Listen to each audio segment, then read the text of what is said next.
بسم اللہ الرحمن الرحیم۔ السلام علیکم۔ تاریخ اہل بیت کی شہادتوں کے پرسوز واقعات سے بھری پڑی ہے، جسے بیان کرنا اور سننا کسی کے بس کی بات نہیں۔ اسی طرح جنت کے وارث اور نواسۂ رسول حضرت امام حسن کی شہادت کا واقعہ بھی نہایت دل سوز اور درد بھرا ہے۔ ناظرین گرامی، 15 رمضان المبارک 3 ہجری کو شہزادہ حضرت امام حسن سورہ کوثر کی پہلی تفسیر بن کر حضرت علی شیر خدا اور خاتون جنت حضرت فاطمہ کے صحن میں جلوہ افروز ہوئے۔ آپ کی شان اقدس میں بہت سی صحیح الاسناد احادیث بھی موجود ہیں، جن کو بیان کرنا یہاں مقصود نہیں ہے۔ حضرت سیدہ فاطمہ سے روایت ہے کہ وہ حضرت حسن اور حسین کو رسول کریم کے مرض الوصال کے دوران آپ کی خدمت میں لائیں اور عرض کی، یا رسول اللہ، انہیں اپنی وراثت میں سے کچھ عطا فرمائیے۔ رسول کریم نے فرمایا، حسن میری ہیبت اور سرداری کا وارث ہے اور حسین میری جرأت اور سخاوت کا وارث ہے۔ اہل سنت کے مطابق حضرت امام حسن 5ویں خلیفہ، جبکہ اہل تشیع کے مطابق آپ دوسرے امام ہیں۔ ہجرت کے تیسرے سال جب حضور کو پہلے نواسے کی خبر ملی تو آپ اپنی دختر سیدہ کائنات حضرت فاطمہ کے پاس گئے اور فرمایا، اے فاطمہ، بیٹے کا نام کیا رکھا ہے؟ بی بی نے فرمایا، اے خدا کے رسول، اس کا نام حرب رکھا ہے۔ اللہ کے نبی نے فرمایا، نہیں بیٹی، میرے پیارے نواسے کا نام حسن ہے۔ 7ویں روز آپ کا عقیقہ کیا گیا اور سر کے بال کٹوا کر ان کے وزن کے برابر چاندی خیرات کی گئی۔ آپ کے بابا حضرت علی شیر خدا کی شہادت کے بعد عام منصب امامت پر فائز ہوئے۔ اس وقت آپ کی عمر مبارک 37 سال اور 6 دن تھی۔ حضرت علی کی شہادت کے بعد حضرت عبداللہ بن عباس کی تحریک کے بعد قیس ابن سعد عبیدہ انصاری نے حضرت سیدنا امام حسن کے ہاتھ پر بیعت کر لی۔ قیس ابن سعد انصاری کے حضرت امام حسن کی بیعت کرنے پر جتنے بھی لوگ وہاں موجود تھے، سبھی نے حضرت مولا حسن کی ہاتھ پر بیعت کی۔ وہاں تمام حاضرین کی تعداد تقریباً 40,000 تھی۔ یہ واقعہ 21 رمضان 40 ہجری بروز جمعہ مبارک کو پیش آیا۔ حضرت ابن عباس نے کھڑے ہو کر تقریر کی اور لوگوں کو بیعت کی دعوت دی۔ سب نے خوشی خوشی سے بیعت کی۔ آپ نے آنے والے وقت کا اندازہ لگایا اور وہاں تمام حاضرین سے شرط رکھی کہ اگر میں تم کو کہوں کہ جنگ کرو تو جنگ کے لیے تیار ہو جانا، اور اگر میں صلح کروں تو تم بھی صلح کرو۔ سب نے اسی شرط پر لبیک کہا۔ اس کے بعد حضور نبی کریم صلی اللہ علیہ وآلہ وسلم کی حدیث کی روشنی میں کہ میرا بیٹا حسن 2 گروہوں میں صلح کروائے گا اور جنگ و جدال اور خون ریزی کو روکے گا، ایک معاہدے کے تحت خلافت سے دستبردار ہوئے۔ صلح حدیبیہ کی عکاسی کے لیے تخت حکومت کو چھوڑ کر آپ نے جو تاریخی صلح کی، تاریخ اسلام کا ایسا باب ہے کہ جس کی مثال ڈھونڈے نہیں ملتی۔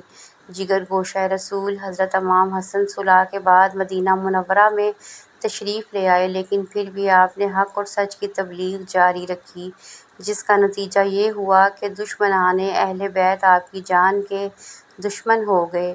ابن سعد نے عمران ابن عبد الحنان بن طلحہ سے روایت کی ہے کہ کسی نے حضرت سیدنا امام حسن کو خواب میں دیکھا کہ آپ کے دونوں چشم کے درمیان یہ آیت لکھی ہوئی ہے، قل ھو اللہ احد۔ اہل بیت کو یہ خواب سن کر بہت خوشی ہوئی۔ جب یہ خواب حضرت سعید بن مسیب کے سامنے بیان کیا گیا تو انہوں نے فرمایا، اگر یہ خواب آپ نے دیکھا ہے جو آپ بیان کر رہے ہو تو نواسۂ رسول حضرت حسن کی زندگی کے چند ہی روز باقی ہیں۔ یہ تعبیر صحیح ثابت ہوئی۔ کردہ بنت اشد جو امام حسن کی بیوی تھی، اس کو کسی نے انعام و اکرام کی لالچ دے کر امام حسن کو زہر دلوایا۔ جب آپ کو قے آتی تھی تو قے کے ساتھ آنتیں کٹ کٹ کر خارج ہوتیں۔ جادہ اشد بن قیس کی بیٹی تھی۔ 2 صدی ہجری کے مورخ احمد بن یحییٰ بلاذری کے مطابق وہ اپنے باپ اشد کے نیرنگ کی وجہ سے امام حسن کی زوجیت میں آئیں۔ حضرت امام علی شیر خدا نے اشد سے چاہا کہ وہ امام حسن کے لیے اپنے بھائی سید بن قیس کی بیٹی ام عمران کا رشتہ طلب کرے۔ اشعث نے چالاکی کا مظاہرہ کرتے ہوئے سید کو بیٹے محمد کا رشتہ دے دیا اور حضرت علی کو ان کی بیٹی حضرت امام حسن کے لیے اپنی بیٹی جادہ کی تجویز دے دی۔ ناظرین گرامی، جادہ کا امام کو زہر دینے کے بعد جو حال ہوا وہ بتانے سے پہلے حضرت امام حسن کی شہادت کی منظر کشی کرتے چلتے ہیں۔ چنانچہ حضرت امام حسین نے دیکھا کہ ان کے برادر محترم حضرت امام حسن کو گھبراہٹ اور بے قراری زیادہ ہے اور سیمائے مبارک پر حزن و ملال کے آثار نمودار ہیں۔ یہ دیکھ کر حضرت امام حسین نے تسکین خاطر مبارک کے لیے عرض کیا، اے برادران گرامی، آپ کیوں رنجیدہ ہیں؟ بے قراری کا کیا سبب ہے؟ حضرت امام حسن فرمانے لگے، اے میرے بھائی، میں کچھ ایسے مراحل میں داخل ہونے والا ہوں جس کی مثل اب تک داخل نہیں ہوا، اور خلق الہی میں سے ایسی خلق کو دیکھتا ہوں جس کی مثل میں نے کبھی نہیں دیکھی۔ اور اس کے ساتھ ہی آپ نے حضرت امام حسین کو پیش آنے والے واقعات اور کوفیوں کی بدسلوکی و ایذا رسانیوں کا بھی تذکرہ کیا۔ پھر حضرت امام حسین کو گلے لگا کر زور سے روئے۔ اس سے معلوم ہوتا ہے کہ اس وقت آپ کی نظر کے سامنے کربلا کا ہولناک منظر اور حضرت امام حسین کی تنہائی کا نقشہ پیش تھا، یعنی خود موت و حیات کی کشمکش میں ہیں لیکن بھائی کی آنے والی زندگی کے غموں میں رو رہے ہیں۔ اللہ اکبر! حضرت امام حسن کی ہمت اور منزلت کیسی بلند و بالا ہے کہ آپ اپنی سخت تکلیف میں مبتلا ہیں، آنتیں کٹ کٹ کر گر رہی ہیں، نزاع کی حالت ہے، مگر انصاف کا بادشاہ اس وقت بھی اپنی عدالت و انصاف کا نہ مٹنے والا نقش صفحۂ تاریخ پر ثبت فرماتا ہے کہ جب ان کے بھائی حسین پوچھتے ہیں کہ مجھے اس کا نام بتائیے جس نے آپ کو زہر دیا، میں اس کو قتل کروں گا، لیکن حضرت حسن فرمانے لگے، بے شک اللہ تعالیٰ منتقم حقیقی ہے اور اس کی گرفت بہت سخت ہے۔ خیر، امام حسن تقریباً 45 سال 6 مہینے اور 12 دن کی عمر میں جام شہادت نوش فرمایا۔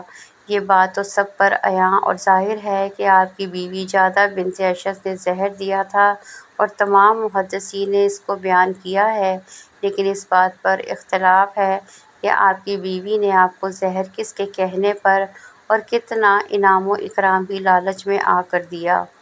ناظرین گرامی، تاریخی روایت بتاتی ہے کہ جادہ بنت اشعث حضرت امام حسن کا نکاح ان کے والد حضرت امام علی نے 38 ہجری میں کروایا، لیکن جادہ میں سے آپ کی کوئی اولاد نہ تھی۔ انصاف الاشراف پر لکھا ہے کہ حضرت امام حسن کی شہادت کے بعد جادہ نے یعقوب بن طلحہ بن عبید اللہ سے شادی کر لی۔ اس شادی کے نتیجے میں 3 فرزند اسماعیل، اسحاق اور ابوبکر پیدا ہوئے، جن میں سے کوئی بھی جوانی کو نہ پہنچا اور کوڑ کے مرض سے ہلاک ہوئے۔ یعقوب بن طلحہ کے واقعہ ہررا سن 63 ہجری میں مرنے کے بڑے بیٹے عباس سے شادی کر لی۔ ابن سعد طبقات الکبری میں لکھتے ہیں کہ اس شادی سے محمد نامی لڑکا اور قریبہ نام کی لڑکی پیدا ہوئی۔ لوگ ان دونوں بچوں کو بنی مصمت الازواج یعنی شوہر کو زہر دینے والی ماں کے بچے کہہ کر پکارتے تھے، لیکن بدقسمتی یہ کہ یہ دونوں بھی کوڑ کے مرض سے ہی مرے اور جادہ کی نسل ختم ہو گئی۔ ابن سعد اور ابن عساکر نے لکھا ہے کہ جادہ کی موت انتہائی زہریلے سانپ کے کاٹنے سے ہوئی، ایسا زہریلا سانپ کہ جس کے کاٹنے سے اس کی شکل ہی تبدیل ہو گئی۔ اگر آپ کو آج کی ویڈیو پسند آئی ہو تو چینل کو سبسکرائب کرنا نہ بھولیں اور کمنٹ باکس میں اللہ تعالیٰ کے 99 ناموں میں سے ایک نام ضرور ٹائپ کریں۔ ملتے ہیں اگلی ویڈیو میں، تب تک کے لیے اجازت دیں۔ اللہ حافظ۔